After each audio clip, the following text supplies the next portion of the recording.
अस्सलाम वालेकुम प्यारे बच्चों।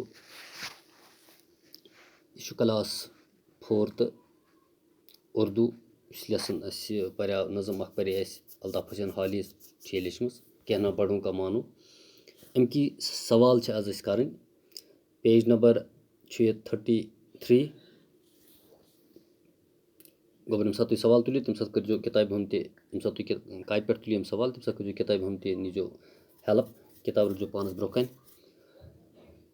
सवाल नंबर 1 दर्ज झेल अल्फाज को पढ़ना और लिखना सीखें। इस पाने बनाव सवाल कि लफज अत दौरान लेखन तो पर्न हेचा तो गुड़क सवाल दर्ज झेल अल्फाज को पढ़ना और लिखना सीखें। यम जना यम सवाल बन कन यम लफज बन कन दित अम हेचो से पढ़न बे लेखन। नंबर 1 अत मज रोक टोक अमृत अमृत इजीज दुश्वार सदमा जिल्लत सहना बेहतरी अक्ल रहमत न्यामत कड़वी। सवाल नंबर 2 पत यु जना उर्दू पे स्टार्ट गसान शायर ने खुदा की रहमत किसे बता है। शायरन कहना बड़ों का मानो ये नज़म पर अत मज कस वोनमुत खुदा सु रहमत अम शायरन शायरन कुछ वोनमुत खुदा सु रहमत हस पे खुदा सु रहमत। अस जवाब शायर ने खुदा की रहमत माँ बाप और उस्ताद को बताया है कि अत नज़म मज शायरन वोनम कि खुदा सबन न्यामत युस जन यह मोल मोज तो बे उस्ताद ये ओतर तह वन कि यम तिथ पे सान तरफ न्यामत तिज अमे पालान बड़ करान जान इंसान बनावान इसलिए खुदा सद तरफ रहमत। दुयम सवाल नंबर 3 माँ बाप की कड़वी नसीहतें हमारे लिए क्या असर रखती है। यम जना मोल मोज नसीहत करान यम जना कड़वी यम सात बासान कि यम सतावान कुछ सात बासान कि मलिस माज शायद खरान तह दपान अम क्या असर सान खतर थावान।